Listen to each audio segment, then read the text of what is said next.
Bagi memulakan webinar kita hari ini, saya menjemput Puan Prema Penudurai, Ketua Jabatan Kesastraan dan Kemanusiaan Sekolah Sains dan Kesastraan Universiti Taylors untuk menyampaikan ucapan alu-aluan. Dipersilakan, Puan Prema. Terima kasih Encik Razak. Selamat pagi semua yang hadir hari ini. Yang berusaha Puan Fauzila Yatun Mustafa, Ketua Editor Bahagian Buku Sekolah.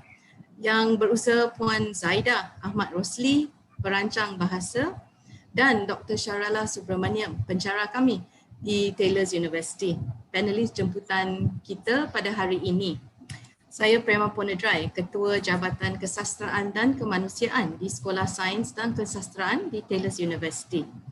Saya ingin merakamkan ucapan terima kasih kepada para guru, pensyarah dan pelajar sekalian kerana dapat meluangkan masa untuk menyertai sesi webinar ini. Saya amat berbangga untuk turut hadir di sini bersama dengan Dewan Bahasa dan Pustaka untuk membincangkan topik pengajaran dan pembelajaran dalam talian, cabaran dan halangan.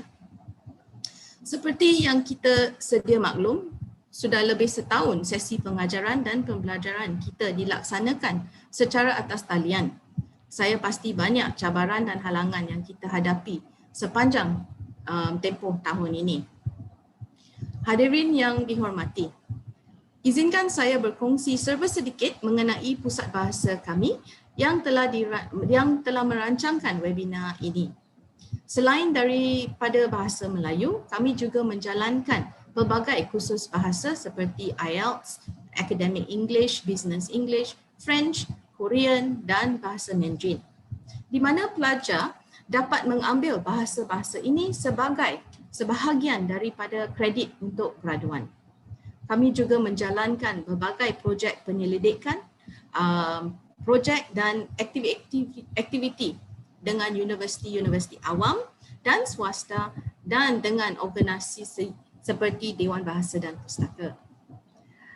Pembelajaran atas talian atau e-pembelajaran menjadi sesuatu yang tidak asing lagi buat kita semenjak wabak COVID-19 melandai dunia. Hal ini telah menyebabkan para guru dan murid secara drastik perlu mengubah kaedah pembelajaran sewaktu ini secara atas talian dan menerusi platform digital seperti Google Meet, Google Classroom, Zoom, WhatsApp, Telegram dan sebagainya. Platform untuk menjalankan pembelajaran atas talian terlalu banyak. Namun untuk melaksanakannya tidak semudah yang kita sangka kerana terdapat pelbagai cabaran dengan pembelajaran sebegini.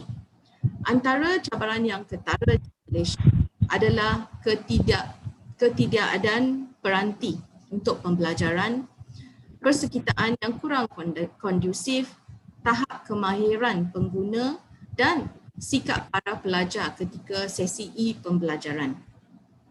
Saya juga mempunyai 2 anak muda yang berada di sekolah kebangsaan di rumah sekarang dan memerhati dan mengalami cabaran yang sama sebagai seorang ibu bapa. Tetapi dalam masa yang sama, saya juga memerhati bagaimana guru-guru telah menyusahkan diri dan menjalankan kelas-kelas atas talian dengan penuh semangat dan secara kreatif. Hadirin yang dihormati sekalian, setiap pihak sama ada guru, pelajar atau ibu bapa mestilah bekerja sama dalam mengatasi setiap masalah yang wujud agar pembelajaran atas talian menjadi satu norma baru yang berkesan dan menyampaikan ilmu tanpa menyebabkan sesiapa pun ketinggalan. Akhir sekali, eloklah semua mengetahui tips-tips yang terbaik ketika menyertai kelas atas talian untuk memastikan sesi menuntut ilmu berjalan lancar.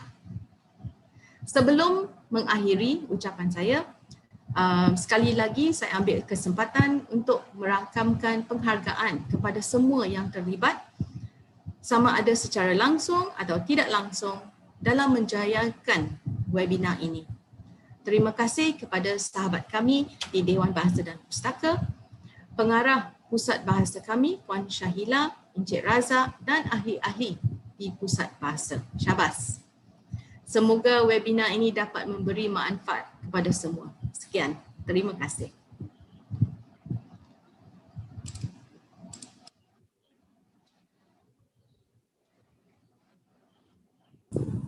Terima kasih Puan Prema. Okey, saya mulakan sesi pagi ini dengan ucapan selamat datang kepada para tetamu jemputan kita. Saya amat berbesar hati untuk memperkenalkan para panelis kita untuk webinar sulung Jabatan Kesastraan dan Kemanusiaan Sekolah Sains dan Kesusastraan Universiti Tales. Panelis pertama kita, Puan Fauzilah Yatun Mustafa, Ketua Editor Bahagian Buku Sekolah Dewan Bahasa dan Pustaka, DBP. Sedikit biodata mengenai beliau. Beliau memulakan karier sebagai pembantu undang-undang di Dewan Bahasa dan Pustaka DBP, berpengalaman dalam bidang penerbitan buku, majalah dan bidang pembinaan bahasa, khususnya sebagai pegawai peristilahan serta terjemahan. Beliau pernah bertugas sebagai penolong setiausaha MABIM, Majlis Antarabangsa Bahasa Brunei Indonesia Malaysia, yang menyelaraskan kerja sekretariat peristilahan antara ketiga-tiga negara anggota MABIM. Sepanjang berkhidmat di Dewan Bahasa dan Pustaka, beliau pernah bertugas di Jabatan Penerbitan dan Jabatan Bahasa, termasuklah di bahagian majalah dan bahagian buku pelajaran, bahagian peristilahan dan bahagian buku sekolah sebagai editor buku dan editor majalah. Turut menulis dan menyumbang karya dalam majalah terbitan Dewan Bahasa dan Pustaka seperti Dewan Sastra, Dewan Bahasa, Dewan Ekonomi, Dewan Budaya dan Pelita Bahasa.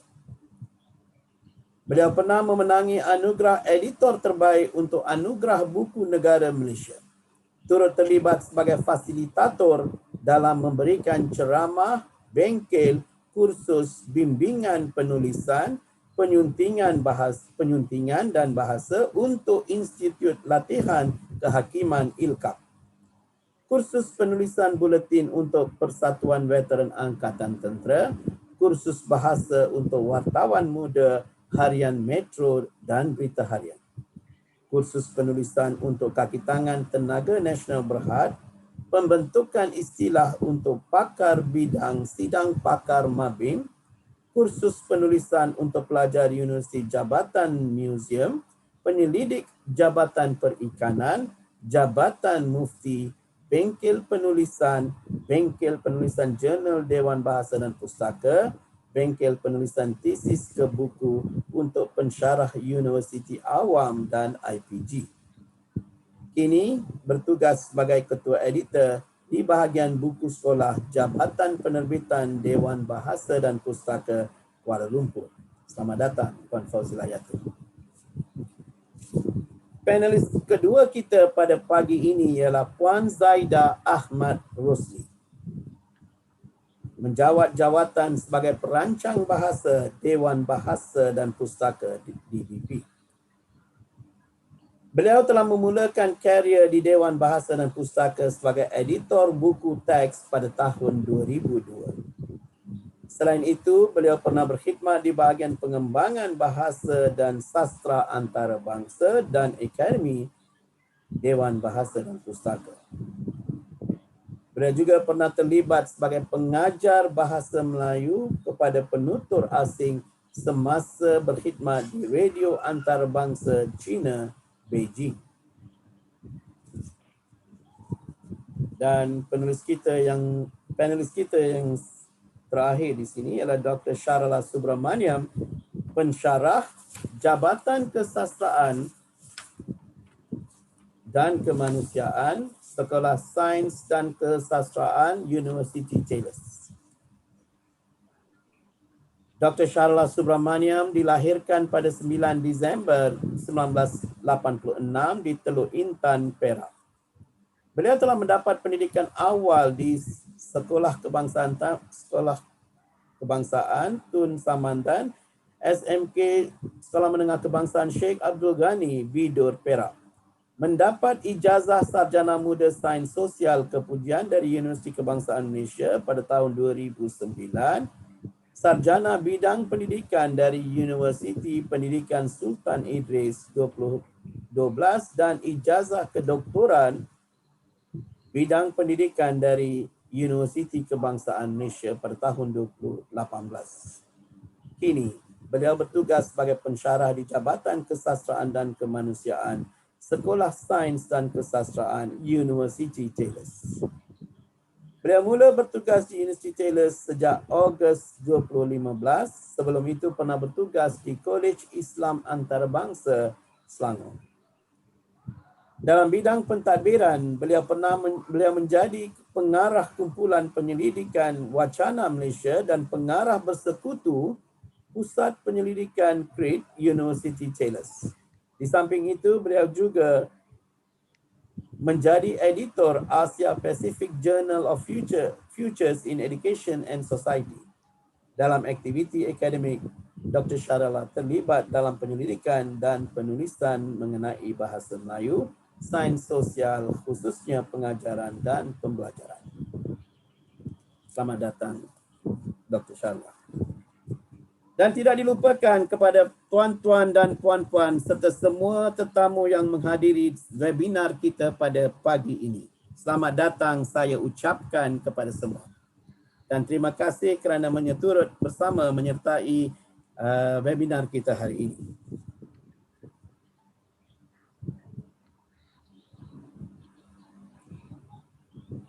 Pelaksanaan Perintah Kawalan Pergerakan PKP yang dilaksanakan oleh kerajaan secara berfasa akibat daripada pandemik COVID-19 dilihat sebagai cara paling efektif menyekat penularan wabak COVID-19.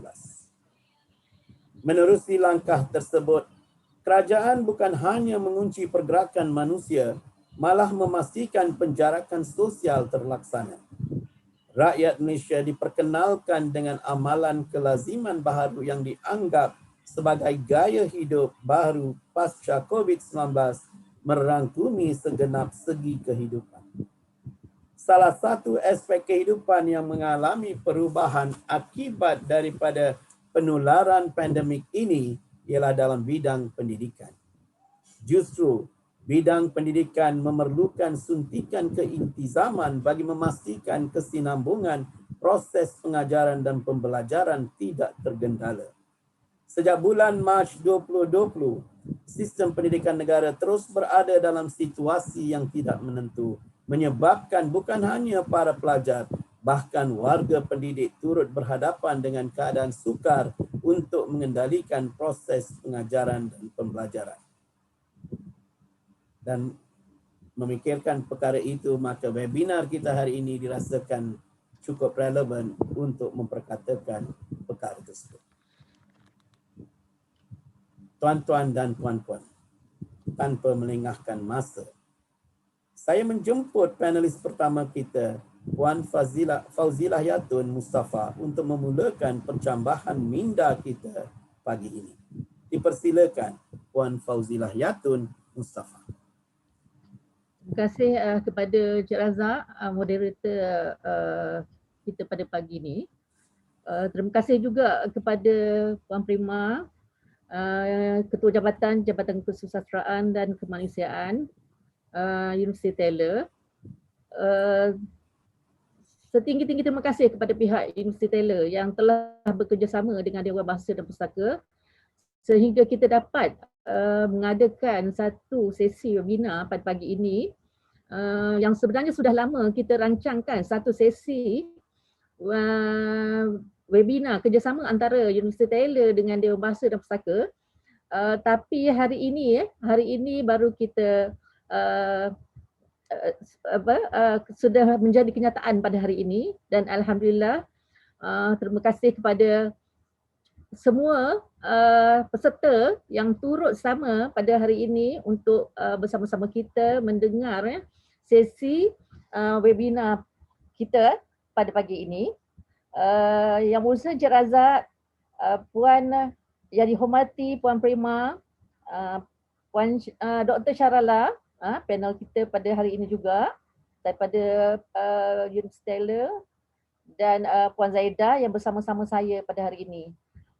Okey, kalaulah kita tengok kan pandemik yang telah melanda dunia pada hari ini, kita pun telah melalui hampir setahun lebih, hampir setahun lebih kita telah lalui sejak Mac tahun lepas, ya. Jadi kita melihat bahawa wabak COVID-19 ini telah mengancam dan memberi kesan yang sangat besar, sangat besar kepada dunia, hingga menyebabkan ekonomi sebahagian besar di dunia telah menuju ke arah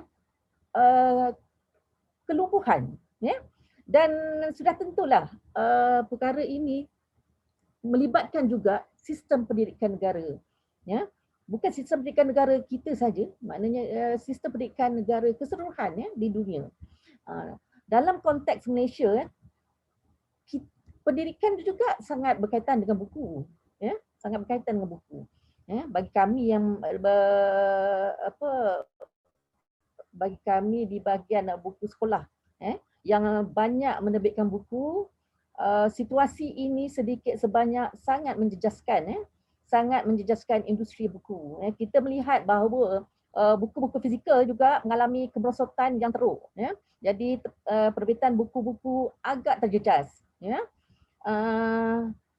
Banyak yang sudah beralih kepada melahirkan buku-buku yang bentuk e-buku, bentuk e-buku.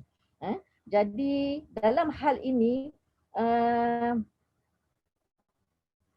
kita tidak lagi boleh mengharapkan buku-buku fizikal, kita tidak boleh mengharapkan lagi buku fizikal. Kita mesti mengubah kepada melahirkan lebih banyak buku-buku bentuk e-buku untuk membantu para pengguna. Okay. Jadi cabaran pandemik COVID-19 ini telah mengubah secara keseluruhannya corak dan lanskap sistem pendidikan negara. Jadi mahu atau tidak mahu, guru, pensyarah dan pelajar, semua orang yang terlibat dalam pendidikan mesti menerima atau mengubah corak pengajaran dan pembelajaran di tempat masing-masing. Jadi kita melihat bahawa sehinggakan besarnya kesan pandemik ini menyebabkan peperiksaan juga turut dimasukkan, UPSR, PT3 turut dibatalkan. Ini nak menunjukkan betapa besarnya kesan COVID-19 ini. Jadi disebabkan kesan yang terlampau besar inilah menyebabkan sekolah-sekolah turut ditutup. Tapi pendidikan tetap perlu diteruskan. Pendidikan tak boleh tutup. Pendidikan masih perlu dijalankan. Inilah kita perlu berubah ke dalam pembelajaran secara dalam talian. Saya yakin pembelajaran secara dalam talian ini bukanlah satu benda yang baru. Pembelajaran secara dalam talian ini sudah pun berlaku terlebih awal sebelum isu pandemik ini bermula. Cuma pembelajaran secara dalam talian untuk tempoh pandemik yang berlaku pada tahun lepas dan tahun ini juga menyebabkan sekolah, maknanya guru dan pelajar, universiti juga perlu mengambil satu langkah yang drastik, iaitu satu langkah yang berkesan untuk memastikan bahawa pembelajaran secara dalam talian tu mesti dapat dijalankan dengan baik. Mesti dapat dijalankan dengan baik bagi memastikan pendidikan pelajar-pelajar tidak terhenti, tidak terganggu. Kalau ikut Widiana 2020, pembelajaran secara dalam talian merupakan wahana pembelajaran secara maya. melalui capaian internet untuk membentuk satu komunikasi antara guru dengan murid tanpa memerlukan pembelajaran secara bersemuka. Maknanya kita tidak lagi pembelajaran secara bersemuka ini telah digantikan dengan pembelajaran secara dalam talian. Walaupun pelajar yang datang seorang, sebagai guru, sebagai pensyarah, pembelajaran mesti perlu dilakukan juga. Saya melihat ada hikmahnya dalam hal ini. Apabila UPSR dan PT3 dibatalkan, pemansuhan ini, pemansuhan ini diharapkan kita dapat melihat guru, perlu guru dan pensyarah perlu memikirkan satu kaedah pembelajaran yang lebih baik. Macam mana guru dan pelajar boleh berkomunikasi dengan baik, untuk memastikan bahawa PDP itu, pengajaran dan pembelajaran itu dapat dilakukan secara berkesan dalam talian. Di sinilah kita akan melihat bagaimana kreativiti guru dalam PDP dapat ditingkatkan, untuk memastikan keberkesanan pembelajaran dalam talian. Dalam hal ini khususnya konteks dalam bahasa Melayu lah, maknanya pembelajaran bahasa Melayu dalam talian.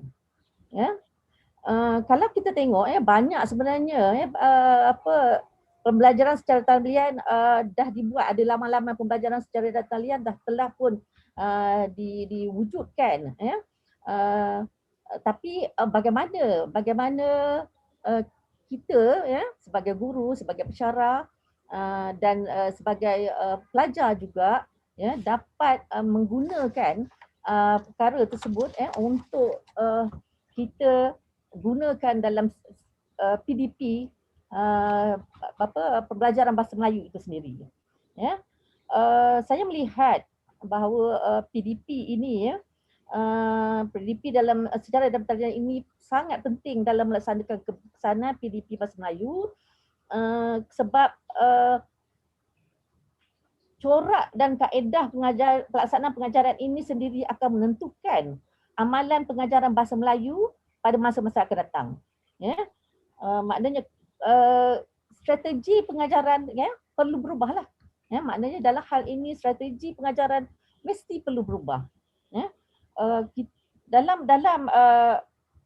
Bagi kami yang menghasilkan buku teks, apa yang kita buat ialah kita ingin menyampaikan atau menterjemahkan hasrat yang ditetapkan dan tercakup dalam dokumen standard kurikulum dan pentaksiran atau DSKP, dan kita terjemahkan dalam bentuk buku untuk kita sampaikan kepada murid supaya semua SP atau dokumen standard yang ditetapkan oleh BPK itu yang merangkumi pelbagai kemahiran itu dapat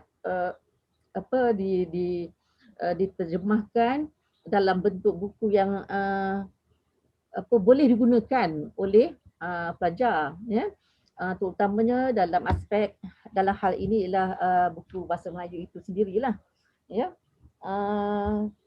Contoh strategi, jadi kita perlu melihat bagaimana kaedah yang digunakan dalam PDP, pendekatan yang diambil oleh guru, alat bantu mengajar yang digunakan, aktiviti yang digunakan semasa mengajar, ini semua penting untuk guru mengubah cara pengajaran, pengajaran dan pembelajaran bagi memastikan pembelajaran dalam talian ini dapat dilaksanakan dengan berkesan. Guru, saya melihat bahawa guru ini tidak boleh lagi bersifat satu hala saja atau stereotip saja. Maknanya mesti ada perbincangan dua hala lah. Maknanya pelibatan pelajar secara berkesan mesti mesti ada. Pelajar mesti dilibatkan secara berkesan. Ya. Kita tahu dengan masalah pencapaian internet ya akan menyebabkan apa sistem penyampaian dalam talian ini akan terganggu contohnya ya, dalam pengajaran bahasa Melayu itu sendiri kita melihat bahawa ada 5 modul yang kita tekankan, iaitu modul kemahiran mendengar dan bertutur ya, modul kemahiran membaca, modul kemahiran menulis ya, modul seni bahasa dan modul tata bahasa ya. Dalam PDP bahasa Melayu ya, yang melibatkan penutur asing misalnya, sebagai contoh ya, kita melihat modul kemahiran mendengar dan bertutur. Pelajar itu perlu mahir ya, mahir dalam kemahiran bertutur ini dan mendengar ya, sebab kalau ini tidak berlaku jadi sukar untuk pelajar menguasai bahasa Melayu itu dengan baik ya. Contoh dalam aspek pertuturan ya, dalam aspek pertuturan sendiri, misalnya dari segi sebutan, bunyi ya, misalnya huruf L, huruf R ya, ini semuanya kalau pelajar yang bukan bahasa Melayu sebagai bahasa yang pertama ya, jadi ini akan mengganggu ya, cara mereka untuk membunyikan sesuatu perkataan ya, satu perkataan atau satu huruf itu. Cara menyebut, cara murid menyebut perkataan terutamanya yang mengandungi banyak suku kata, contohnya penguatkuasaan macam mana pemenggalan perkataan itu dilakukan, macam mana bunyi sesuatu perkataan itu disebut ya. Jadi bunyi diton seperti amboi, pulau dan balai, macam mana kita hendak membunyikan perkataan saat, baik dan ra'i. Bukan ra'i itu bukan sebenarnya seperti ejaannya rai ya. Macam mana kita nak bagi tahu pula bahawa ejaan disukai tidak boleh dibunyikan sebagai disukai ya. Jadi hal-hal ini ya, dari segi intonasi misalnya ya, dari segi intonasi dalam pertuturan misalnya, dari segi nada suara yang berubah-ubah ya, akan menentukan corak atau maksud, isi dan keadaan serta emosi seseorang itu untuk bercakap ya. Begitu juga dengan dari segi rangka kata dan ayat membezakan makna ya. Jadi untuk membezakan antara semak dengan semak, sepak dengan sepak dan daki ya. Ini semuanya memerlukan kemahiran pertuturan yang perlu diberikan perhatian. Jadi kalau kita secara bersemuka pun kita lihat bahawa pelajar juga mengalami masalah apabila kita secara bersemuka kita menerangkan bagaimana sesuatu sebutan itu dibuat atau bagaimana sesuatu perkataan itu dibunyikan ya, apatah lagi dalam bentuk secara dalam talian. Katalah kita tengah dalam proses pengajaran, PDP itu berlaku. Tiba-tiba masa penerangan itu, masa penerangan tersebut berlaku pula isu capaian tadi.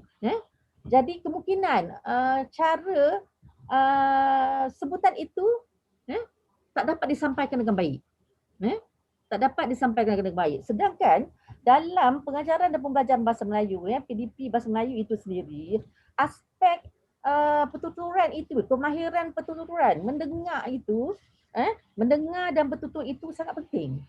Sangat penting untuk menjamin keberkesanan PDP bahasa Melayu itu. Jadi perkara-perkara ini perlu kita perlu lihat macam mana kaedahnya, apakah strategi yang terbaik untuk guru atau pensyarah membantu pelajar untuk meningkatkan kemahiran mereka dalam bertutur dan kemahiran mendengar itu sendiri. Ya. Okey. Cabaran dan seperti masalah capaian internet, ya, tiada kemudahan peranti, suasana pelajaran yang tidak kondusif untuk belajar, ya, pembelajaran satu hal yang tidak melibatkan pelajar, ya, faktor sikap itu sendiri, semuanya menjadi satu halangan yang sangat besar sebenarnya, ya, sangat besar untuk menghalang keberkesanan PDP bahasa Melayu itu sendiri. Kita tahu terutamanya bahasa Melayu ini bukan satu mata pelajaran, sekiranya bahasa Melayu ini bukan satu mata pelajaran yang disukai oleh pelajar itu sendiri. Ini merupakan satu cabaran untuk guru, cabaran untuk guru dan cabaran untuk pensyarah, untuk bagaimana mereka boleh menarik minat pelajar untuk terus belajar bahasa Melayu. Untuk terus belajar bahasa Melayu. Kalau kita tengok dalam buku bahasa Melayu yang kita terbitkan, sekolah itu sendiri, untuk sekolah menengah, sekolah rendah, kita melihat terlalu banyak tema, ada banyak tema dimuatkan dalam buku tersebut. Tema ini perlu dihabiskan, diselesaikan oleh guru yang mengajar. Guru mengajar, guru perlu menyelesaikan semua silibus yang ditetapkan oleh kementerian untuk memastikan bahawa pelajar ini perlu diberikan pendidikan yang tepat, berdasarkan buku yang dibekalkan kepada mereka. Tapi apabila saya melihat tadi, apabila kita UPSR dah tak ada, UPSR dah tak ada, PT3 dah tak ada, itu yang tadi saya sebutkan sebagai hikmah. Apabila guru tidak lagi perlu berlumba, saya menggunakan istilah berlumba dalam hal ini, berlumba untuk menghabiskan silibus atau mengejar perpisahan, untuk menghabiskan silibus untuk mencapai atau apa yang kita kata ialah untuk kita memenuhi pencapaian dalam peperiksaan. Jadi apabila hal ini tidak ada, maknanya tidak ada lagi UPSR, tidak ada lagi PT3, seharusnya guru-guru atau guru-guru tadi lebih fokus kepada bagaimana untuk memastikan bahawa PDP bahasa Melayu ini dapat dilaksanakan dengan baik. Kita ada banyak strategi, maknanya strategi oleh guru yang saya rasa guru memang dalam hal ini saya pasti, guru pun sudah memainkan peranan mereka, sebagai seorang guru. Saya juga biasa mengajar pensyarah, rakan-rakan di institusi yang lain, kita berkongsi maklumat dan idea, tapi dalam hal ini apabila menjadi seorang guru, sudah pastilah guru dihimpit rasa beban, satu kerisauan apabila ilmu yang nak disampaikan itu tidak dapat disampaikan dengan baik dan berkesan. Tidak dapat disampaikan dengan baik dan berkesan. Saya rasa kalau orang yang menjadi guru yang sentiasa mahu berkongsi ilmu, sentiasa ingin memandaikan anak bangsanya, mereka mesti rasa gusar. Mesti rasa gusar. Bagaimana untuk sampai ke maklumat ni? Bagaimana untuk memastikan pelajar ini memahami kemahiran yang ditetapkan untuk belajar bahasa, kemahiran kemahiran aspek seni bahasa misalnya, kemahiran tata bahasa itu sendiri. Jadi kita melihat kita pun nampak bila COVID ini melanda kita, apabila sistem pendidikan sekolah juga ditutup, masalah utama ialah pencapaian internet tu sendiri.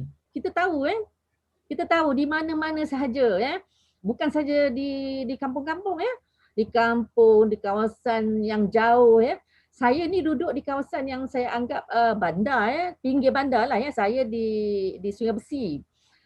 Di situ pun capaian internet pun mengalami gangguan. Bagaimana kita nak lihat para pelajar yang duduk di luar kawasan tu. Saya di Kuala Lumpur pun sama. Kalau saya punya terketua kan, bila saya mesyuarat, kadang-kadang dia marah juga. Dia marah juga bila saya kata suara saya tenggelam timbul kan. Bila tenggelam timbul, nanti dia kata, ni duduk mana, dia tanya. Saya cakap saya duduk Kuala Lumpur.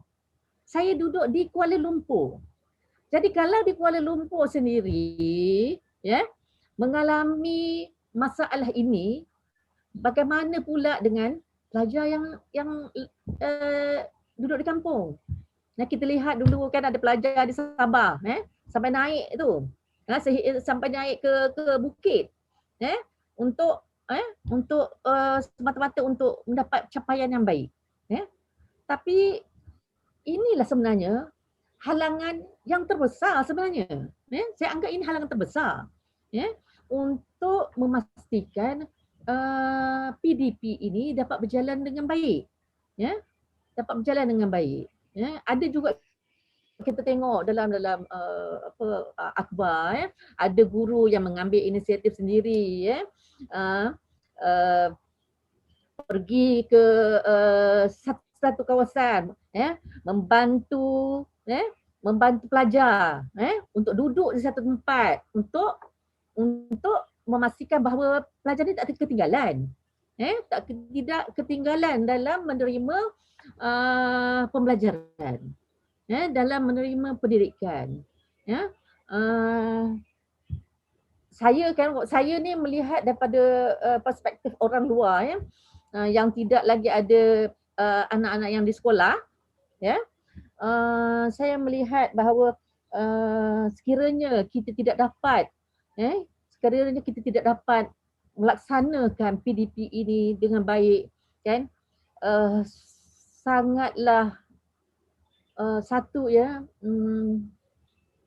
kita akan memberikan satu kesan yang membimbangkan dalam sistem pendidikan kita. Dalam sistem pendidikan kita, okey. Kemudahan telefon tadi, kemudian komputer, itu pun satu memang masalah lah. Kita pun dah tahu, kerajaan pun dah membantu, dia membantu memberikan subsidi untuk menyediakan peralatan ini. Tapi kita pun kena ingat jugalah, bahawa tidak semua orang mampu untuk memiliki semua peralatan ini. Ada yang terpaksa berkongsi, ada terpaksa berkongsi antara adik-beradik. Kalaulah apabila semua kita terpaksa bekerja di rumah, PDP juga perlu dijalankan di rumah. Kalau anak yang ada anak 5, dengan mak lagi, dengan ayah lagi, dengan anak lagi, semua buka suara, maknanya PDP berjalan mestilah mendengar suara kan. Maknanya jadi kalau rumah yang kecil, jadi inilah suasana pembelajaran tidak kondusif. Tidak mewujudkan satu suasana pembelajaran yang kondusif untuk pelajar. Tapi seperti yang saya sebut di awal tadi,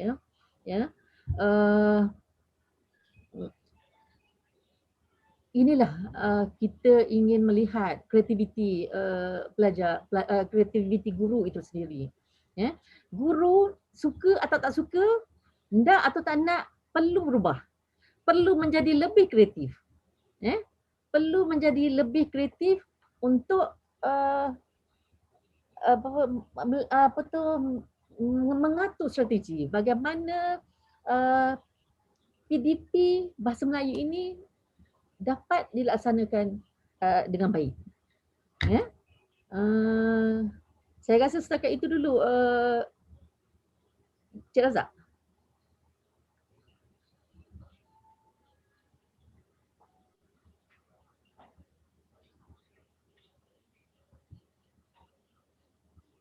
Tak dengar Cik Razak eh? Okay. Terima kasih Puan Fazilah Yatun. Jadi apa yang dapat saya simpulkan di sini daripada apa yang dibentangkan tadi, bahawa perubahan pendekatan dalam kaedah pengajaran dan pembelajaran itu dilihat cukup penting hari ini. Keadaan itu semakin mendesak. Beruntung bagi yang duduk di bandar, terutama guru-guru yang mengajar yang tinggal di bandar, rasanya tidak ada masalah. Begitu juga dengan pelajar yang tinggal di bandar. Tetapi kita juga perlu memikirkan mereka yang tinggal jauh di pedalaman.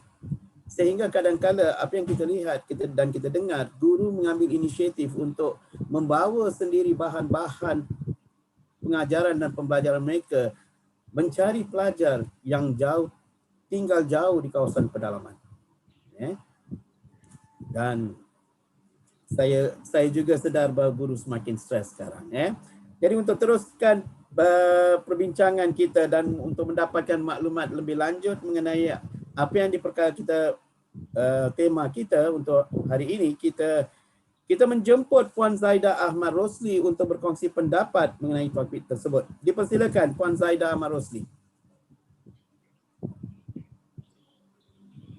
Okey, Assalamualaikum dan selamat pagi. Terima kasih kepada Encik Razak selaku moderator. Juga terima kasih kepada Puan Prema selaku Ketua Jabatan Kesusastraan dan Kemanusiaan Sekolah Sains dan Kesastraan Universiti Taylor.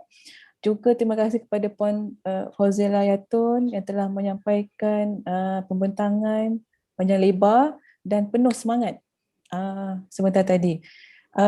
Saya ingin menyambung sedikit daripada pembentangan yang telah disampaikan oleh Puan Fauzilah Yatun. Okey, tempoh Sekatan Pergerakan akibat COVID-19 telah membawa norma baru. Seperti kita tahu, telah membawa norma baru kepada proses pengajaran dan pembelajaran, saya akan sebut PDP, di Malaysia yang sebelum ini mempraktikkan kaedah bersemuka.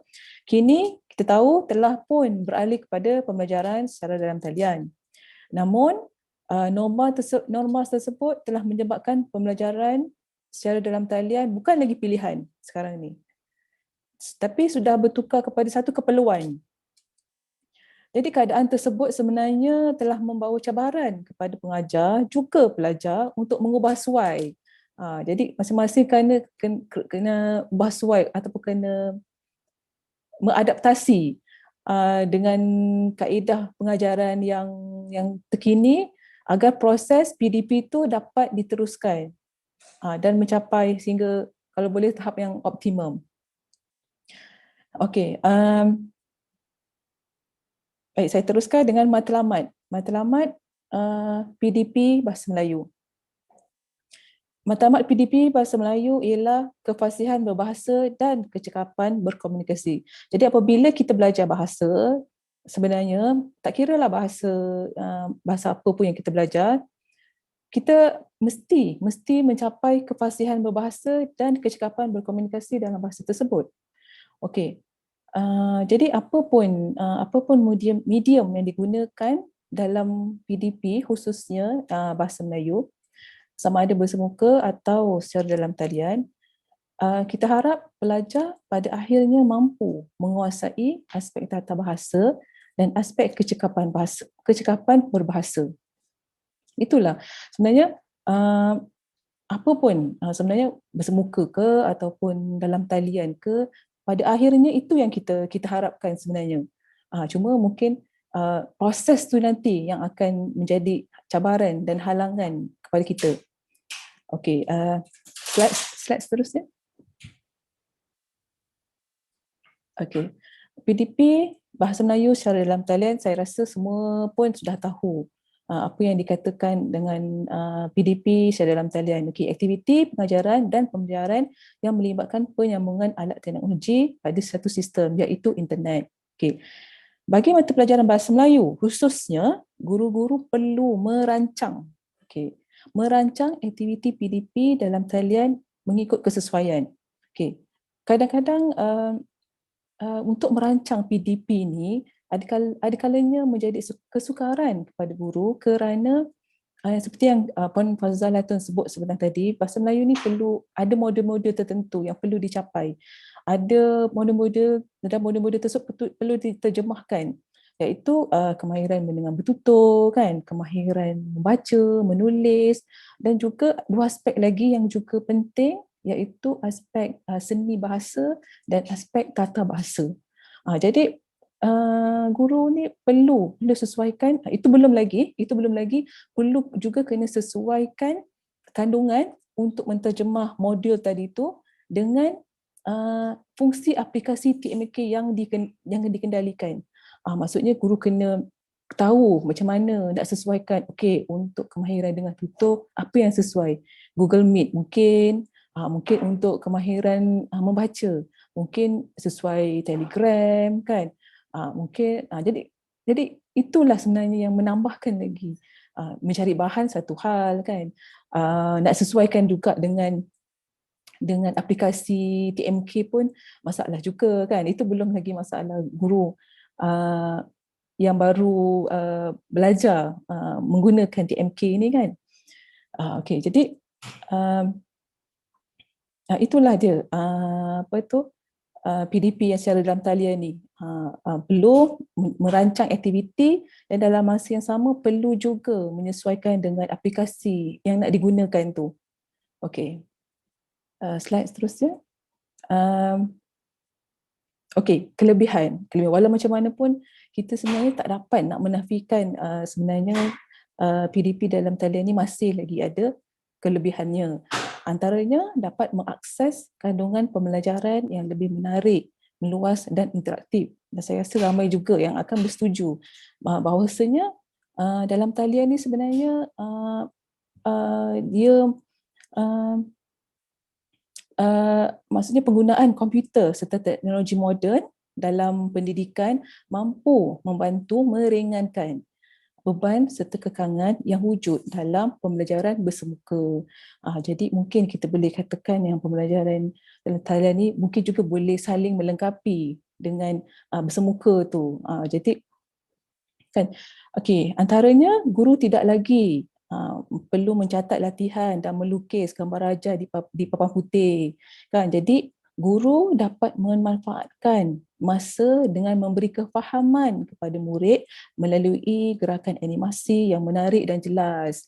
Jadi mungkin masa yang digunakan oleh guru untuk nak buat persediaan dalam kelas, menulis ke apa ke, jadi boleh dikurangkan dan guru boleh memanfaatkan masa tu untuk tumpuan kepada murid, untuk memberikan kefahaman, untuk menjelaskan sesuatu topik tu. Okey, selain itu antara kelebihannya ialah teks pembelajaran yang panjang boleh diringkaskan dan atau dipersembahkan semula menggunakan media-media yang lebih menarik ataupun bersifat lebih dinamik. Okey, selain itu guru juga mudah untuk memperoleh bahan pengajaran seperti audio kan, lagu, gambar, teks, dokumen, video, PDF dan permainan bahasa melalui internet. Okey. Untuk latih to be pertuturan, kerana kita tahu kan belajar bahasa Melayu ni seperti yang Puan Fazal tersebut, memang elemen yang akan diajarkan dahulu semasa pembelajaran bahasa dilaksanakan.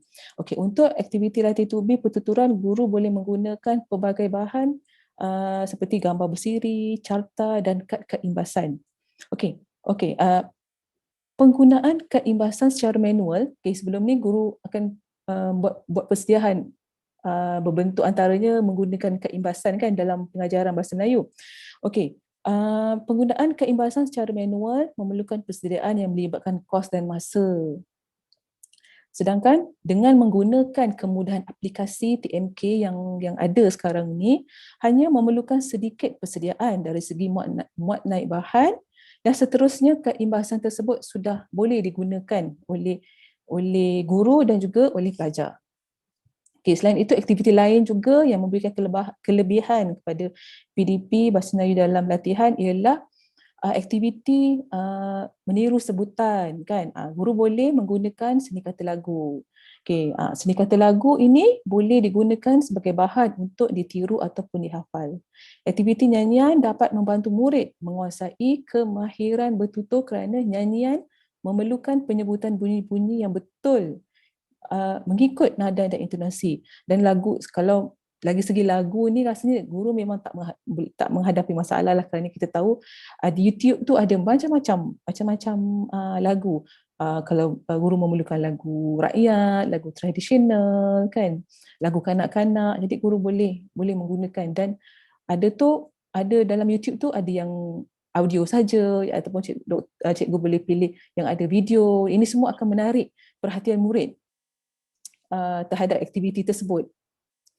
Mungkin sebelum ni kalau kita gunakan, kalau dalam buku hanya kita boleh tengok lirik lagu dan gambar-gambar saja, kan, tapi bila menggunakan aplikasi TMK ni akan lebih menarik lah, dengan ada bunyinya, dengan ada animasinya ataupun videonya, kan. Okey. Selain itu, bagi mengukuhkan kecekapan berbahasa murid, guru pula boleh menggunakan rakaman video. Okey, kerana melalui rakaman tersebut murid dapat mendengar contoh-contoh sebutan, nada, intonasi dan gaya pengucapan penutur dalam satu interaksi bahasa. Okey. Interaksi bahasa ni, okey, secara tak langsung akan menjadikan pelajar melihat penggunaan unsur-unsur bukan linguistik seperti gerak tangan, kepala, mimik muka dan sebagainya. Jadi selain dia dapat melihat interaksi bahasa, kan, dari bagi intonasi, dari segi macam mana ayat itu dibunyikan, pelajar juga dapat melihat unsur-unsur bukan linguistik ni, dapat belajar secara tak langsung unsur-unsur bukan linguistik. Okey. Selain itu, selepas satu-satu sesi pengajaran, guru boleh menggunakan kaedah belajar sambil bermain. Contohnya kuis dalam talian. Okay. Antara yang biasa digunakan macam Kahoot, kan, quizzes, kan. Jadi secara tak langsung pelajar dapat membuat latihan berulang-ulang kali sehingga mereka faham. Jadi lagipun kalau bentuk permainan ni, murid kalau dia dapat banyak salah ke, dia tak adalah rasa macam down sangat, kan.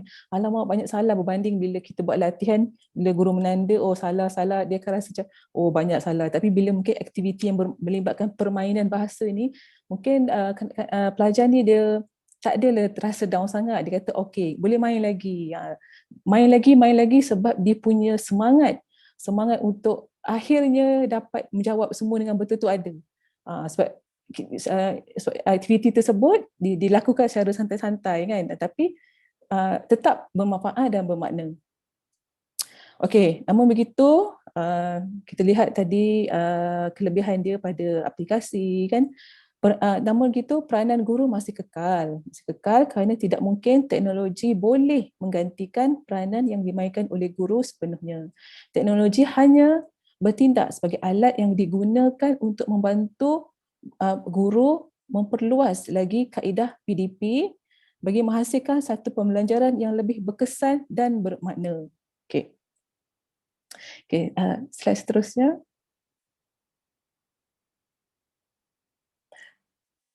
Okey.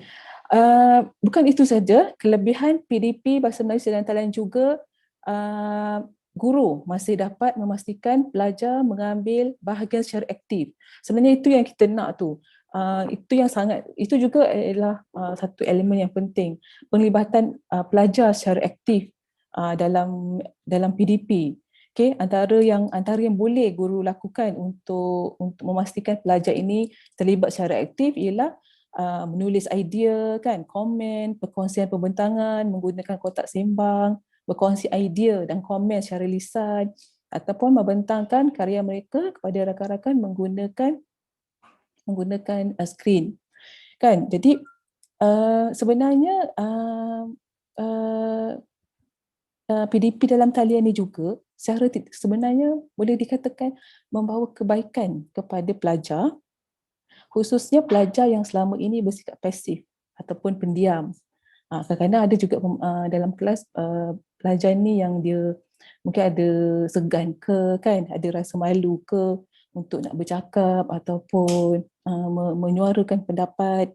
Jadi bila dalam sejarah maya ni, jadi murid-murid pelajar-pelajar tersebut yang pasif, yang mungkin pendiam, lebih berani untuk mengeluarkan pendapat dan bertanya secara maya kerana tidak perlu berhadapan dengan rakan-rakan ataupun bimbang hujah mereka tidak diterima atau jawapan yang diberikan salah. Okey, itulah kelebihan yang boleh saya nyatakan, dan seterusnya cabaran dan halangan yang dihadapi semasa PDP tersebut. Okey, antaranya keterbatasan bahan pembelajaran lain. Okey, walaupun dalam internet ada pelbagai, seperti saya sebutkan tadi, ada pelbagai bahan, guru boleh mencari mudah untuk memperoleh bahan pengajaran, namun masih lagi ada hadnya pada bahan-bahan pembelajaran yang lain seperti buku rujukan, kan, artikel, jurnal yang biasanya diperoleh melalui perpustakaan. Ini lebih kepada pelajar yang berada di institusi pengajian tinggi yang perlu menjalankan mungkin penyelidikan ataupun projek, kan, yang mereka perlu dilaksanakan oleh murid. Kedua, proses sebutan pelajar yang kadang-kala tidak jelas dari segi kualiti suara.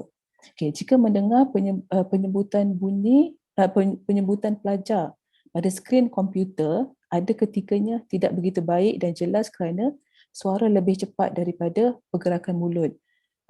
Kadang-kadang kita pun menghadapi masalah ni lah. Jadi agak sukar sebab tidak bersemuka. Jadi kadang-kadang masalah teknikal seperti itu pun kita tak dapat nak dielakkan, seperti bunyi pecah, kan, video tersangkut, kadang-kadang tiba-tiba macam hang, kan. Okey. Selain pada itu, aktiviti imlak sukar dilaksanakan. Okey, kerana ketika imlak tidak dibenarkan murid melihat teks. Jadi namun guru tidak dapat memastikan keadaan tu. Sama ada murid betul ke, kan, tak tengok teks, kan. Jadi semuanya aktiviti itu berlaku, guru hanya bergantung kepada kejujuran pelajar. Selain itu, yang akhir sekali ialah perlu berpindah-pindah laman web untuk disesuaikan dengan kandungan. Ialah kadang-kadang kita faham dalam satu-satu laman web tu tak semua sesuai dengan kandungan yang kita nak ajar, yang guru nak ajar. Jadi kadang-kadang guru perlu berpindah dari satu laman web ke satu laman web ke satu laman web lagi untuk nak mencari bahan yang cukup untuk nak disesuaikan dengan kandungan tu. Jadi kadang-kadang kita takut akses internet yang terlalu luas, kan, ataupun tidak terkawal akan mendedahkan pelajar kepada laman-laman web yang tidak sepatutnya mereka layari. Jadi itulah antara cabaran dan halangan yang boleh saya utarakan. Okey, itu sajalah Encik Razak, terima kasih. Terima kasih Puan Zaidah. Jadi apa yang saya boleh intipati daripada pembentangan itu, bahawa guru perlu dinamik dalam memastikan kaedah pengajaran pembelajaran dalam talian menjadi cukup menarik. So ini merupakan cabaran kita sebagai guru. Bagaimana kita nak memastikan pelajar sentiasa bersama dengan kita. Ya, interaksi dua hala antara pelajar dan guru amat penting dalam menghidupkan sistem pembelajaran dalam talian. Ia tidak semudah sesi bersemuka kita. Ya. Jadi tanpa melengahkan masa, kita dengar percambahan minda yang ketiga daripada panelis terakhir kita, Dr. Syarala Subramaniam, mengenai topik kita hari ini. Dipersilakan Dr. Syarala Subramaniam. Okey, selamat sejahtera kepada semua. Terima kasih kepada moderator kita hari ini, Encik Razak. Terima kasih juga kepada Puan Prema Ponudurai, Ketua Jabatan Kesastraan dan Kemanusiaan dan pengarah program Puan Nur Syahida kerana memberi peluang kepada saya untuk membuat perkongsian tentang tajuk kita pada hari ini. Dan tanya kepada pengajar webinar yang bertajuk Pengajaran dan Pembelajaran Bahasa Melayu dalam Talian, Cabaran dan Halangan yang dianggap sangat penting pada masa kini. Slide seterusnya. Okey, seperti yang kita semua sedia maklum, penutupan sekolah dan pusat pengajian tinggi yang dilanjutkan selaras dengan arahan Perintah Kawalan Pergerakan PKP memberi cabaran baharu kepada warga pendidik untuk memastikan pelajar mereka terus dapat belajar. Slide seterusnya. Pembelajaran dalam talian, terutama Google Classroom yang diamalkan di Kementerian Pendidikan Malaysia KPM terbukti cukup membantu guru dan pensyarah selain aplikasi Zoom bagi membolehkan interaksi secara terus dengan pelajar dapat dilakukan. Para guru dan pensyarah turut memanfaatkan media sosial seperti WhatsApp dan Telegram dengan sebaik-baiknya untuk menyampaikan pelbagai maklumat, arahan dan latihan. Slide seterusnya. Semuanya ini untuk memastikan pembelajaran pelajar tetap lancar walaupun mereka tidak berada di dalam kelas dan bilik kuliah. Bagaimanapun, tidak semua mendapat manfaat tersebut kerana pembelajaran dalam talian hanya berkesan sekiranya capaian internet dapat dinikmati secara meluas bukan sahaja di bandar tetapi juga di luar bandar dan kawasan pedalaman. Slide seterusnya. Ini adalah antara cabaran utama dalam usaha kerajaan mengoptimumkan sepenuhnya pembelajaran dalam talian dalam sistem pendidikan negara, lebih-lebihan lagi sepanjang tempoh PKP ini. Bagi warga pendidik, mereka perlu bersifat kreatif dan bersedia memberi ilmu baharu bagi mendepani cabaran masa kini dengan mempelbagaikan kaedah pengajaran dan pembelajaran dalam talian. Slide seterusnya. Terdapat pelbagai platform aplikasi media sosial dan telesidang iaitu aplikasi Zoom, YouTube, Google Classroom, Kahoot, Quizzes dan Blackboard, Edmodo, Class Dojo. Melalui platform yang tersedia, kaedah hybrid pengajaran dan pembelajaran juga boleh disediakan melalui kaedah sistem pengurusan pembelajaran seperti Dojibbo, Udemy, Skillshare, WizIQ, Adobe Capitative Prime, and SAP, Litmus dan sebagainya. Slide seterusnya.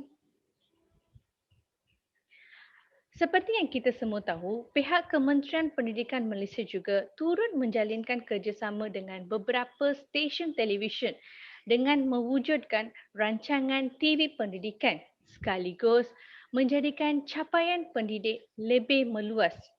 Kita memang boleh mendapat manfaat daripada program-program sebegini.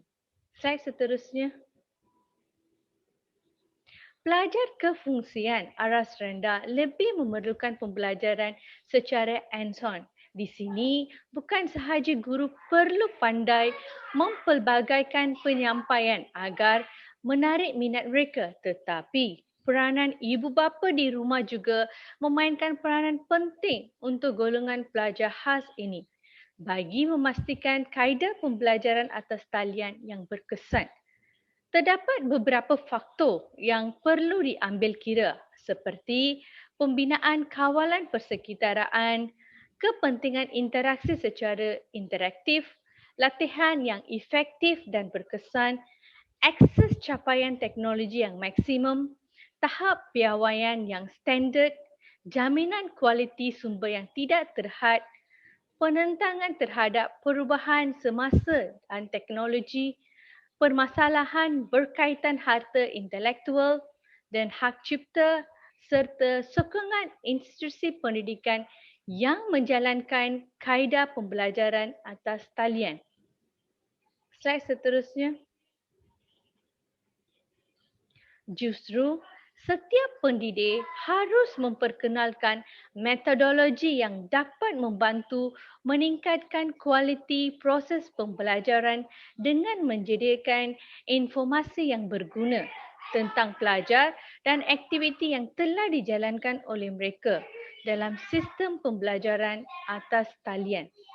Selain itu, pendidik dan juga institusi yang menjalankan kaedah pengajaran dan pembelajaran atas talian perlu memastikan bahawa rangkaian sosial adalah boleh dipercayai dan mampu untuk mengukur prestasi akademi sebenar.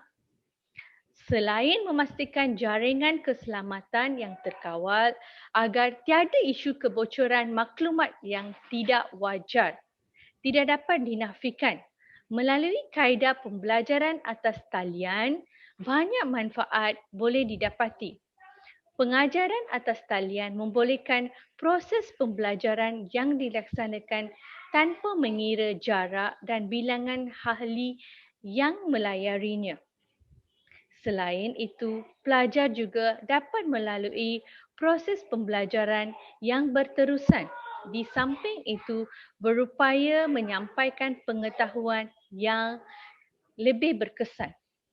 Di samping itu, latihan dan maklumat lebih berstruktur dan bersepadu dapat diselaraskan demi memastikan pendidikan kekal relevan dan dinamik.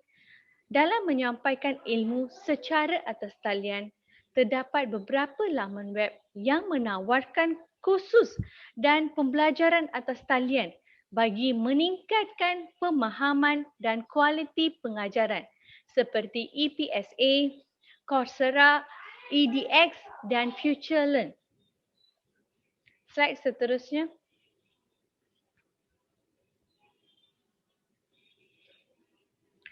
Melalui platform yang diperkenalkan, pengajar juga boleh berinovasi dalam menyediakan platform kaedah pengajaran dan penyampaian maklumat yang lebih sistematik dan efisien.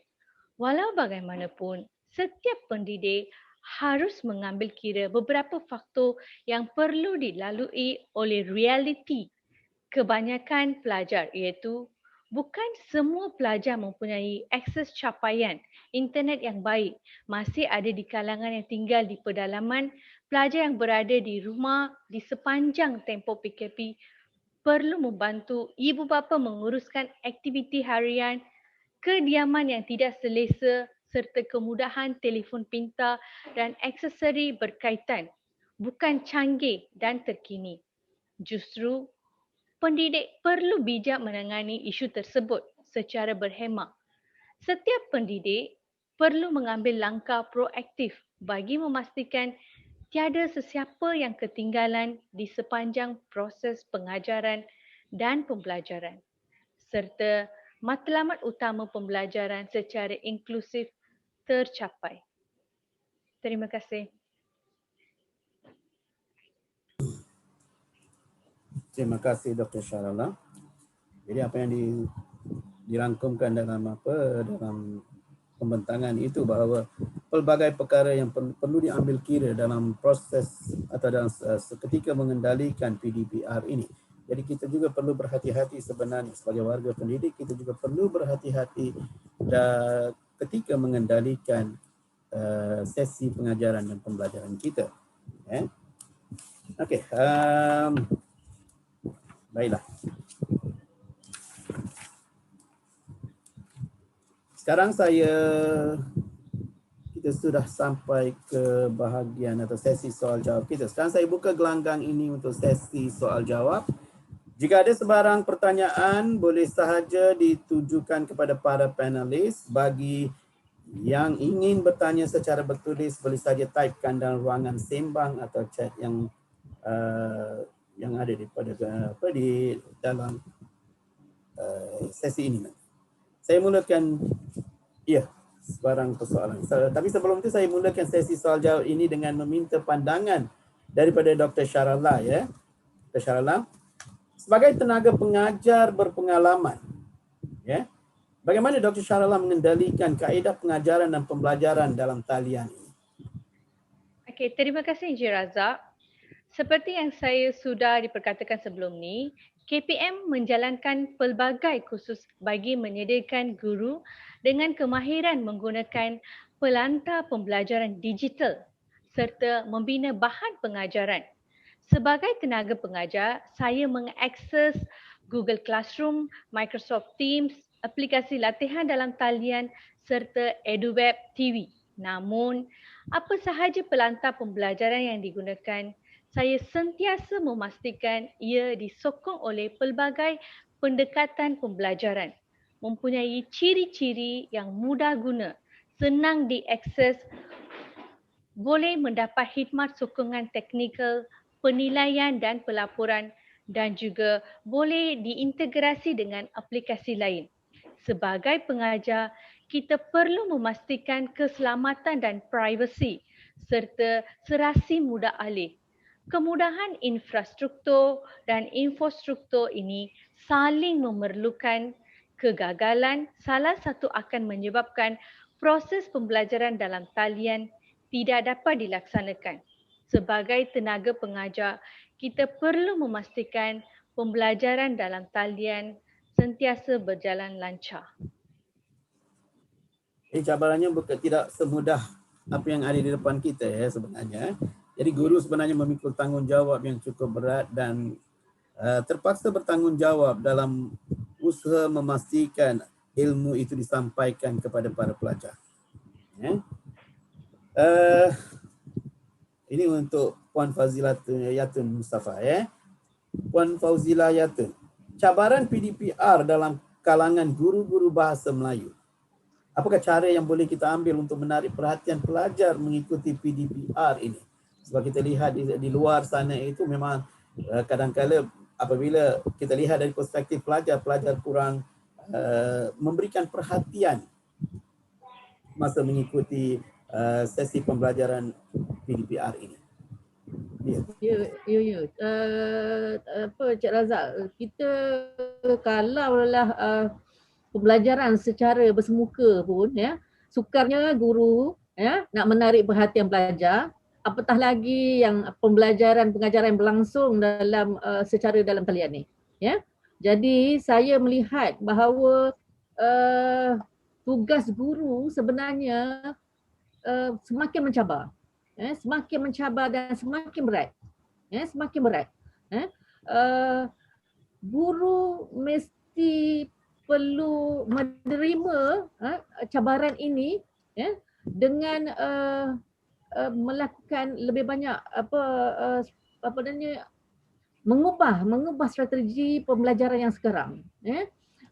Kita pasti guru sudah pun melaksanakan hal ini. Apatah lagi nak mengajar bahasa Melayu. Bahasa Melayu ni pada saya memang satu mata pelajaran yang berat. Yang berat sebab banyak kemahiran yang perlu dipastikan oleh guru, telah pun disampaikan, maknanya sudah diberi penekanan kepada murid dalam sesi pengajaran dan pembelajaran. Bukan sahaja mementingkan kemahiran itu semua, perlu memastikan bahawa aktiviti yang dilaksanakan itu telah memenuhi hasrat KPM itu sendiri untuk memastikan bahawa pengajaran bahasa Melayu ini dapat dilaksanakan berdasarkan silibus yang telah ditetapkan oleh bahagian pembangunan kurikulum.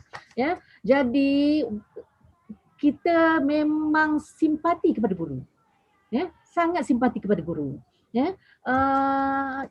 Apa yang guru boleh lakukan?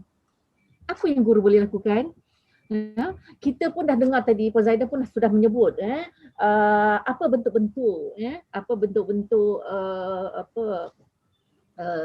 aktiviti yang boleh dilaksanakan, ya. Tapi seperti yang saya sebut awal, hal ini tidak akan berlaku jika melibatkan guru saja. Tidak boleh berpusat kepada guru saja. Mesti bersifat dua hala. Pelajar mesti dilibatkan sekali. Bagaimana untuk melibatkan mereka? Ya, maknanya guru dalam hal ini perlu menggunakan konsep didik hibur. Dalam buku yang kita terbitkan oleh Dewan Bahasa dan Pustaka, untuk buku Bahasa Melayu itu sendiri, memang sudah ditekankan dalam buku tersebut yang kita telah menekankan konsep-konsep didik hibur. Bagaimana didik hibur ini boleh diterapkan dalam pelbagai aktiviti, latihan yang kita muatkan dalam buku teks, ya, untuk memastikan bahawa PDPR Bahasa Melayu ini sudah dapat dilaksanakan oleh guru.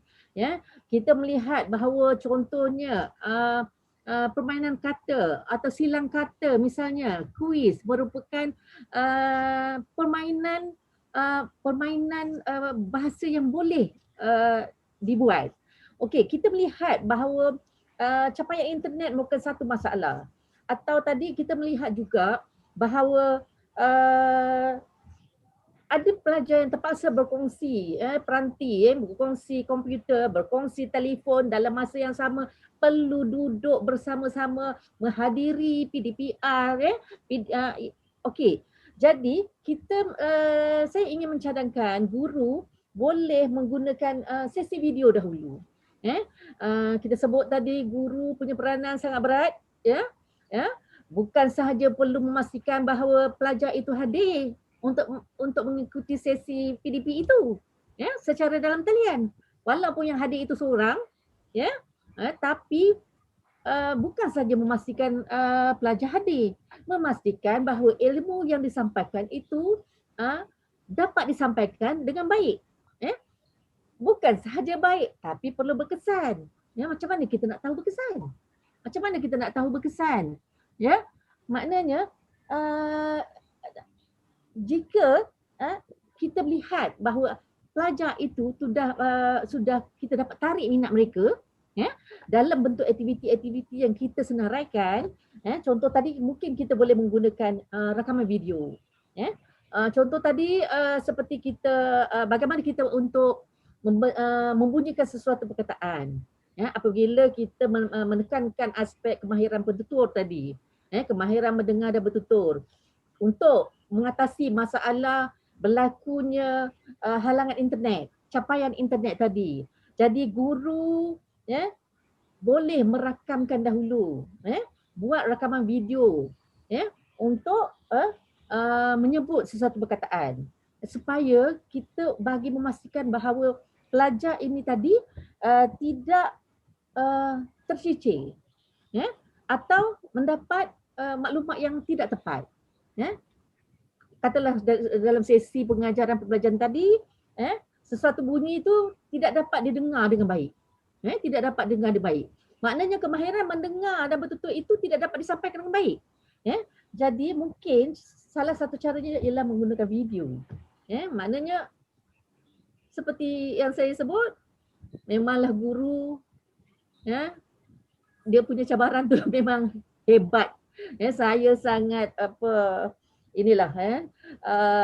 ingin memberi satu penghargaan kepada guru-guru yang ada, guru bahasa Melayu pada hari ini, yang sama-sama bersama-sama kita pada hari ini bicara bahasa Melayu, sebab bukan senang untuk mengajar mata pelajaran bahasa Melayu, bukan senang untuk mengajar secara dalam talian, yang bersemuka pun kita tak boleh nak buat, apatah lagi lah dalam talian. Jadi ini mungkin salah satu cara, ya. Guru juga, okey, kalau dalam konsep didik hibur banyak, mungkin kita boleh juga gunakan penggunaan akhbar, penggunaan majalah dewan misalnya, artikel-artikel yang terdapat dalam majalah dewan. Saya pernah dulu kita pergi turun ke sekolah, masa dulu kita dibenarkan untuk turun ke sekolah, kita bersama-sama pelajar. Kita ambil artikel yang dimuatkan dalam majalah Pelita Bahasa misalnya, atau majalah Dewan Pelajar misalnya, Jadi kita ambil satu artikel karangan misalnya dalam majalah Dewan Pelajar, satu karangan yang ada dalam tu, jadi kita minta pelajar menyanyikan, menyanyikan, atau kita boleh juga minta pelajar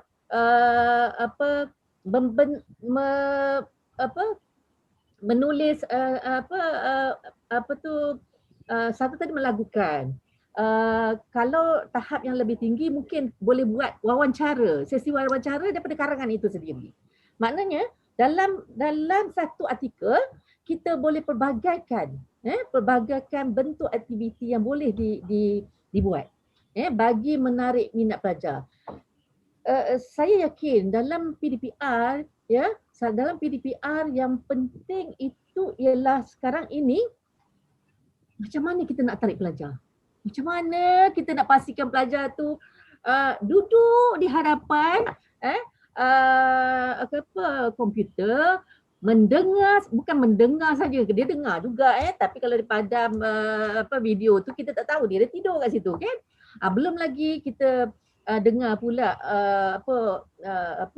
suara-suara adik-beradik dia itu semua memang satu halangan lah. Tapi kalaulah kita dapat menarik minat pelajar ni, saya yakin kita bukan kita dapat mengatasi semua, tapi sekurang-kurangnya kita mahu memastikan bahawa sesi PDP ini berjalan dengan baik. Kita tak mahu pelajar kita tertinggal dalam melaksanakan aktiviti. Okey, satu lagi mungkin juga kita boleh juga dalam konsep didik hibur kita buat sesi lakonan. Pelajar ni dia suka macam tu, melibatkan mereka. Melibatkan mereka. Jadi kita namakan dalam artikel yang kita ambil, dalam artikel yang kita ambil dalam majalah atau akhbar tadi, saya sebut tadi satu artikel mungkin kita boleh buat banyak perkara. Kita boleh buat lakonan, kita boleh buat sesi temu bual, kita boleh menyanyikan, kita boleh minta mereka turunkan dalam bentuk puisi, kita boleh bentuk kuis. Itu mungkin juga salah satu cara lah yang kita boleh buat. Dan jangan lupa untuk mengaitkan isu semasa. Pelajar ni dia mesti suka pada sesuatu yang dekat pada mereka. Dekat pada mereka. Maknanya mereka tahu. Jadi banyak isu-isu yang kita boleh libatkan mereka. Jadi mungkin inilah sebenarnya antara yang kita boleh laksanakan. Tadi kita nak tengok TikTok. TikTok sekarang orang sudah mula pergi pada TikTok. Jadi mungkin juga guru boleh menggunakan cara itu. TikTok ni dia simple dia mudah je tapi ialah pelajar mungkin tahu macam kita ni mungkin tidak tahu macam mana nak menggunakan tapi yang penting apa saja aktiviti yang kita buat itu mesti menyeronokkan. Pelajar dia suka seronok. Saya nak mengimbau satu sekolah dululah bila saya turun. Sekolah ni terkenal dengan sekolah yang pelajarnya nakal. Dia tak nak duduk kelas, dia memang ni bukan. Saya pergi sekolah yang ni memang sekolah tu memang sekolah budak nakal lah sekolah budak nakal. Di Sungai Besi ada satu. Kita tahu mereka diletakkan di situ kerana ada masalah-masalah yang berkaitan dengan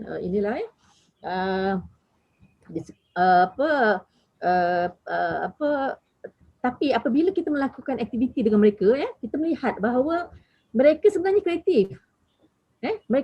kreatif. Jadi mereka boleh berinteraksi dengan kita.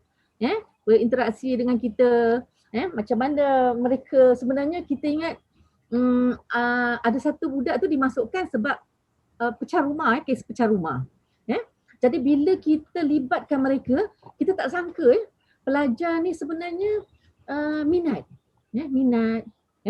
Macam Puan Zaidah sebut tadi, ada pelajar bila kita bersemuka dia mungkin malu. Dia mungkin malu. Tapi bila duduk dalam secara dalam talian, mungkin juga mereka yakin untuk bersama-sama melibatkan diri. Jadi pelibatan dua hal ini memang sangat pentinglah untuk memastikan bahawa PDP ini dapat dilaksanakan dengan baik dan berkesan. Terima kasih Puan Fauzilah Yatun. Cuma saya melihat begini daripada 3 perspektif yang berbeza, pelajar, guru dan juga ibu bapa. Sebab masing-masing mempunyai cabaran mereka sendiri. Guru perlu berusaha untuk memastikan bagaimana ilmu yang mereka ada itu boleh disampaikan kepada pelajar. Pelajar pula mungkin mempunyai kekangan-kekangannya yang tersendiri. Kadang-kadang dengan situasi pembelajaran yang tidak sesuai kondusif untuk mereka dan sebagainya boleh menghalang juga keadaan itu. Dan hari ini ibu bapa mula mengambil peranan sebagai guru guru sambilan atau guru sementara sekarang. Itu tanggungjawab yang terpaksa dipikul oleh masyarakat hari ini. Saya teruskan dengan Puan Zahidah Ahmad Rusli pula. Bagaimana pelajar yang belajar secara sambilan menguruskan pengajaran dan pembelajaran dalam talian mereka, Puan Zahidah?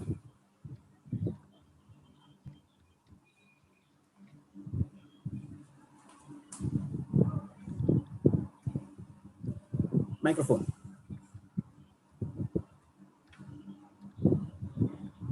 Okey, terima kasih Encik Razak.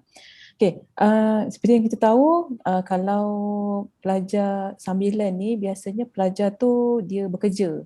Tak kisahlah dia bekerja sama ada bekerja profesional ke ataupun bekerja biasa untuk menyambung pelajaran.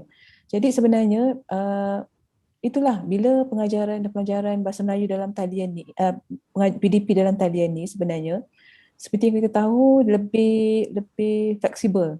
Lebih fleksibel, masanya lebih fleksibel. Jadi pelajar boleh apabila pengajar tu sudah memberi jadual-jadual waktu untuk kelas, jadi pelajar tu boleh sesuaikan antara bekerja, masa untuk bekerja ataupun masa untuk kelas. Jadi lebih fleksibel. Jadi pelajar juga tidak perlu tergesa-gesa. Maksudnya lepas habis berada di pejabat ataupun di tempat kerja tak perlu tergesa-gesa nak pergi ke kelas kan. Jadi pelajar boleh menggunakan sudut-sudut tertentu di pejabat untuk menghadiri kelas dalam talian. Kan. Jadi itulah keistimewaannya dalam talian ni, lebih fleksibel, maksudnya boleh di mana-mana, mencari kita boleh sesuaikan sendiri. Okey, tempat mana yang selesa kan. Jadi itulah dia. Maksudnya dengan adanya jadual dan perbincangan dengan pensyarah untuk menentukan masa yang sesuai, jadi pelajar sambilan ni masih lagi boleh meneruskan pengajian sebab fleksibel tu. Masa fleksibel, tempat pun fleksibel, itulah kelebihannya kepada pelajar sambilan. Kalau sebelum ni memang kadang-kadang macam pelajar yang bekerja ni kan, nak kena pergi habis tempat kerja pukul 5 dan nak tergesa-gesa kan, tergesa-gesa ke kelas. Jadi bila adanya ni dalam talian ni, jadi mungkin boleh di pejabat tu boleh mengikuti kelas. Yang penting masa tu telah ditetapkan. Jadi pelajar boleh membahagikan antara kerja dengan belajar. Terima kasih. Sama-sama Puan Zahidah. Banyak sangat soalan yang ada sebenarnya di depan kita sebenarnya. Tapi kesuntukan masa menyebabkan kita tidak boleh teruskan. Tapi apapun pendapat-pendapat dan cadangan yang dikemukakan itu cukup akan banyak membantu sebenarnya kita sebagai warga pendidik. Okey, kita sudah pun sampai ke penghujung pertemuan untuk hari ini. Dah 11.30 dah. 11 dah lebih dah. Terima kasih saya ucapkan kepada Puan Prema atas kesudiannya menyampaikan ucapan alu-aluan untuk webinar kita pada hari ini. Terima kasih Puan Prema. Kemudian ucapan terima kasih juga saya panjangkan kepada ketiga-tiga panelis kita pada hari ini yang sudi berkongsi maklumat berhubung cabaran pengajaran dan pembelajaran khususnya pada era pandemik ini. Cabarannya cukup besar sebenarnya yang kita perkatakan hari ini. Tidak lupa ucapan setinggi penghargaan untuk DBP, Dewan Bahasa dan Pustaka, atas kesudian menjalinkan kerjasama dalam usaha murni kita memartabatkan bahasa Melayu. Tidak lupa kepada semua pengawal yang bergerak di belakang tabir menyumbang tenaga dalam menjayakan webinar sulung kita pada hari ini. Ucapan terima kasih juga kepada semua yang menghadiri webinar hari ini. Tanpa anda, kita tidak akan berada di sini. Sebab sokongan kita sama-sama sebenarnya saling mendukung antara satu sama lain. Dan saya mohon maaf sekiranya ada sebarang kekurangan di pihak saya ya sepanjang pengendalian sesi seminar kita pada hari ini, webinar kita pada hari ini.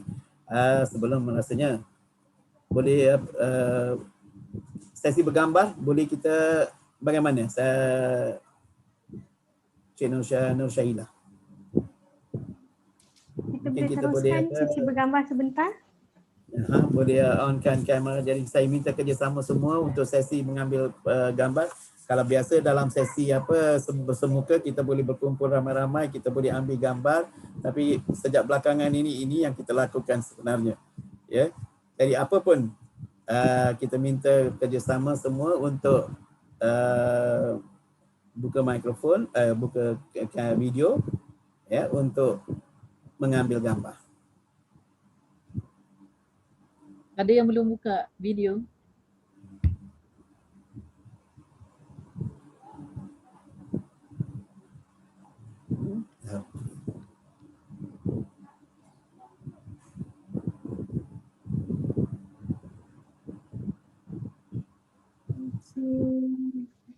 Saya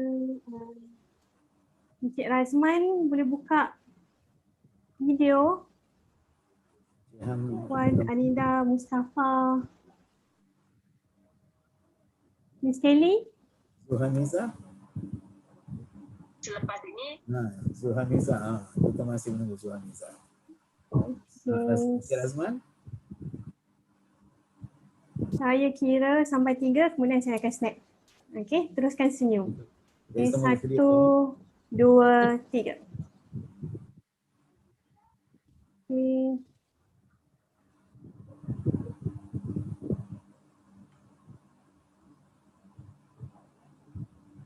Okay, saya akan buka slide seterusnya. Okay, sekali lagi.